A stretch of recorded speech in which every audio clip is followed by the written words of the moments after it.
So today we are going to study The Cold Within, which is written by James Patrick Kinney. I will give you a short description of the poet. James Patrick Kinney is an American poet who wrote this poem in the 1960. James Patrick Kinney was born on March 16, 1923 in Cincinnati, Ohio. He belonged from an Irish family and he dropped out from school in the 10th grade in order to take care of his mother's health. He was discriminated because of his poor financial status. Okay, so discrimination based on color, race, religion is the main theme of this poem. The Cold Within. He wrote this poem during the civil rights movement in the 1960s, only in order to bring out the futility of discrimination. Kinney was very keen to promote equality in society. Thus, he went ahead to upturn the law that no blacks could be out after dark on streets. The poet lived according to his ideals, which are depicted in The Cold Within, and he died with a heart attack at the age of 51. So his works are very inspiring and his poems are very inspiring, but many of the poems which he has written has not been published. He has never published them, but his son Timothy Kinney, who is the copyright owner of his poems, has published it. This is A Better World, you can say, or A Glimpse of Pioneer, My Newfound Friend, etc., The Secret of Life. So now this poem, The Cold Within, this lets us read. So you can see in the first stanza, it is this: 6 humans trapped by happenstance in bleak and bitter cold. Each one possessed a stick of wood, or so the story told. So as we start in the paragraph, we see there are 6 human beings which are trapped by chance. They are trapped together by chance in the very severe cold, and each of them has a stick of wood. This is the point. This is the place where the setting of the poem begins, and against this background the story is narrated. The meaning of happenstance is something that happens by chance. Possessed meaning is belonging. So in this paragraph there is an alliteration, that is bleak and bitter cold. Okay, so you will write that B and the constant B is repeated, bleak and bitter. Okay, the next paragraph, as we come: the dying face is in need of logs, but the first one held her back, for of the faces round the fire she noticed one was black. So it is very extremely cold, and the fire which was dying, that was keeping them warm, was dying, and it could be only kept lighted only if one of the persons put his log. So the first person is prejudiced because he notices, when he sees everyone's faces around, they are standing around the fire, she noticed that one was black. Okay, so the next paragraph, as it comes: the next man looking across the way saw not one of his choices, and could not bring himself to give the fire of his stick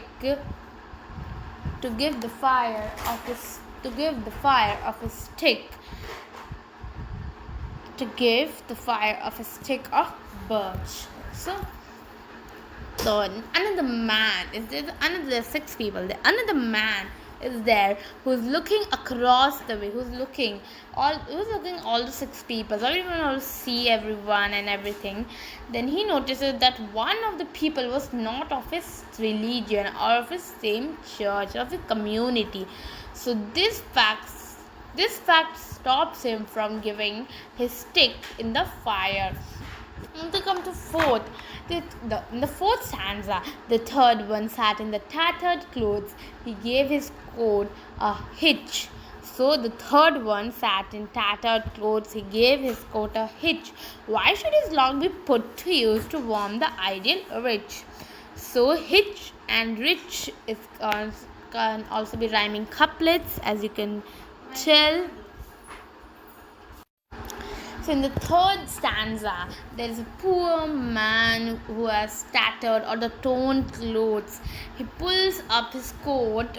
He gives a hitch to his coat to protect himself from the freezing or the very severe cold.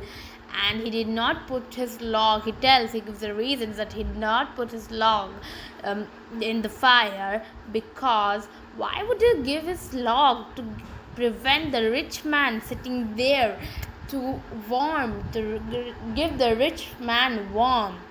Okay, so the fifth paragraph, as we come, the rich man just sat back and thought of the wealth he had in store and how to keep what he earned from the lazy, shiftless poor.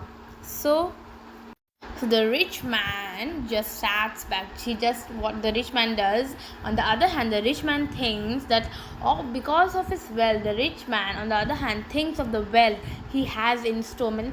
Means he thinks about what wealth he has and how he is to keep it safe from the poor man. From the poor man. So the rich man thinks that I have so much wealth, and how will I keep the wealth which I have earned? I will keep it safe from the lazy and shiftless poor peoples. So the next comes as the paragraph. The black man's face bespoke revenge as the fire passed from his sight. For all he saw in his stick of wood was a chance to spite the white. So the black man's face looks revengefully, and the only thing visible to him was his stick. Is a chance to give the chance to harm the white man. So the black man face means he, as earlier days there was discrimination in black and white. So the black man, there's a man with a black face, means very like that face, black face. So what happens, a brownish like that face. So his face is showing bespoke. His face is showing very not good signs. He's not happy. He wanted to take revenge as the fire passed from his side. For all he saw in his stick of wood was a chance to spite the white. So he saw that I could take revenge from the white by not giving my log and by not giving him warmth. The last man of this forlorn group did not accept for gain. Giving only to those who gave was how he played the game.